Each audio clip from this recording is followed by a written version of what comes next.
Hey there, so I want to talk today a little bit about what I call the unattractive side of the law of attraction. And if you've watched my videos and learned about the teachings that I teach for a while, you probably already understand what I'm about to say, but it's a good refresher if you've seen it before. And I'll tell it by way of a story myself. For many, many years, I struggled to improve my life and attract and achieve more and more and more. And the only thing I improved was my ability to describe why my life was so screwed up. I got very, very good at it. And the only thing I attracted or magnetized or magnified was a greater sense of frustration and inadequacy. It was basically like I was trying to dig myself out of a hole. In other words, the more I dug, the deeper in the hole I got. And it got so bad that it nearly killed me. I got addicted to drugs and alcohol from all the frustration and depression, almost died of an overdose. And so I like to say that I learned this by almost dying twice. So hopefully you don't have to. And basically after my second near-death experience, that is when I had this spiritual opening or got cracked open. And I saw in this moment when I was literally about to drown that this guy that I've been trying to fix, change, approve, attract things to was a fictional character. He was an amalgamation of parental fantasy and peer pressure and societal conditioning, and nothing I ever did was going to make him enough. Nothing I ever acquired or attracted was going to make him enough. But I could see that simultaneously there was this other me around him that was already complete, already perfect. He didn't need to solve anything. He wasn't broken, so he didn't need to fix anything. He wasn't lacking, so he didn't need to fill anything up. And I didn't understand at the time, but it drove me to try to become a monk. And the monk life didn't work out. I'll tell you about that story some other time. But I eventually cloistered myself in my own apartment, and I went on this inner journey where I began to uncover and discover what happened to me. What was I learning about the real nature of my life? And what I saw was that just like the oak tree is already in the acorn, or the apple tree is already in the apple seed, or that you were already in the seed within your mother's womb, that those seeds don't go out and attract an oak or an apple tree. That seed that was in your mother's womb didn't go out and attract parts and pieces to form you. Everywhere in nature we see a principle that we've often missed, hopefully until now. And that is that the seed of potential carries with it everything it needs. That acorn has the perfect pattern, and in the field, the quantum field, it has literally the whole frequency of the oak tree. And when the conditions are right, when it's ripe and ready, when the conditions are in integrity with the pattern in the seed, it emerges. It doesn't attract it. It doesn't achieve oakhood. It doesn't have to earn it or deserve it or struggle and strive to be it. It has to surrender to the soil. And then nature creates the right conditions that match the seed, and it emerges. And when I began to understand that this principle, which is based on the Hermetic law, as within, so without, as above, so below. In other words, what is true somewhere is often true somewhere else, and what is true in more than one or two places is often true everywhere. In other words, it's a universal principle. And when I began to apply this to my life, and instead of trying to go out and get more or attract more, I began to create the inner conditions and the environment that I lived in that was more conducive and congruent to that pattern already in me.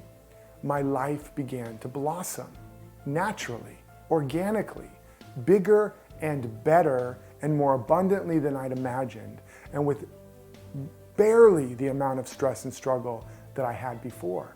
And so what I want you to understand and look at, and first of all, if you love law of attraction, I want you to understand that law of attraction is a principle, but it operates at a relative level, that it operates on the level of cause and effect.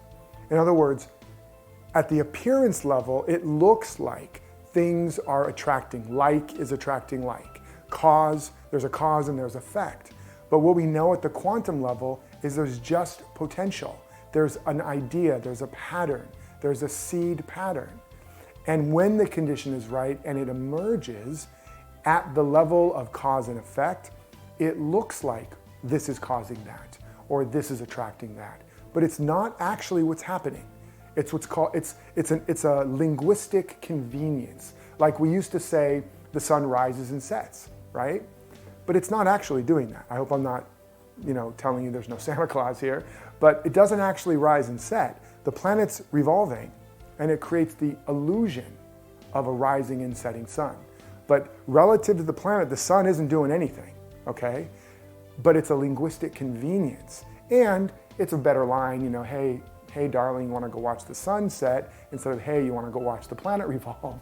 But the same thing is true with attraction. It's not actually what's happening, it's emergence. Why is this important?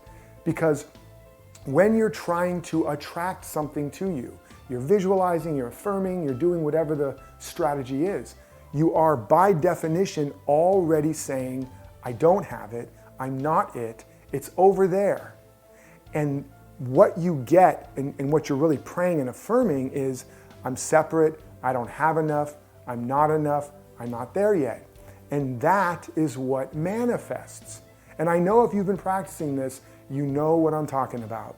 Because if you talk to 100 people that have been trying to do this, at least half or 3/4 of them are struggling, or worse, they're exacerbating their problem, like my case. Because all the affirmations, all the visualizations to attract are magnifying the sense of separation, are magnifying the sense that I don't have it.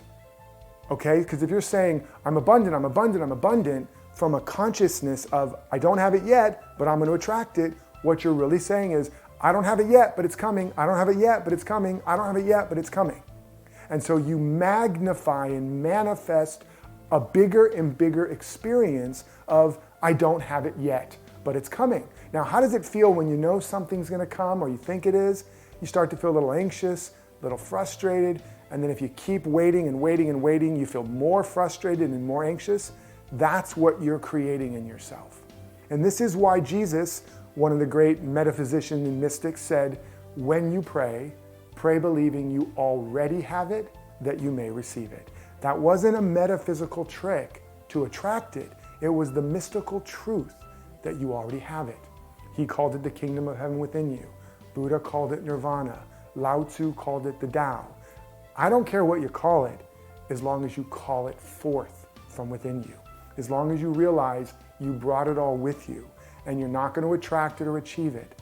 But when you come into alignment with it, when you claim what is already yours, and you get into vibrational alignment of the feeling that it's done, the feeling that I am, not I will be, not I was. It's not called the great I was. The burning bush didn't say to Moses, I was that I was, or I will be that I will be. It said, I am that I am. You are already home. You are already whole. You are already in heaven. I'm telling you what I know. But you've been blinded by appearances. This is also why Jesus said, you have eyes, but you cannot see. You have ears, but you cannot hear. Behold, the kingdom of heaven is at hand and is within you. The abundance, the power, the love, the joy, everything you need to be all you were created to be, you've already got it. Like every other seed, you brought it with you. Now it's time to become the gardener of your own life and start cultivating the inner and outer conditions that are in alignment with that seed. And if you want to learn more about how to do this, how to master what I call the law of emergence, just click below and let me support you further. This is revolutionary. This is going to change your life like it did mine.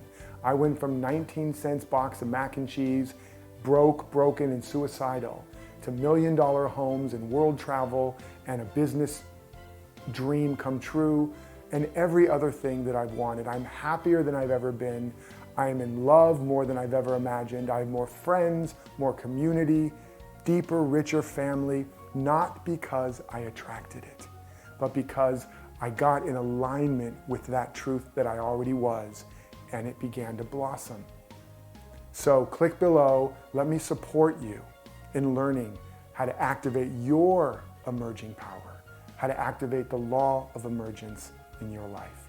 And until next time, live authentically, love unconditionally, and follow your destiny.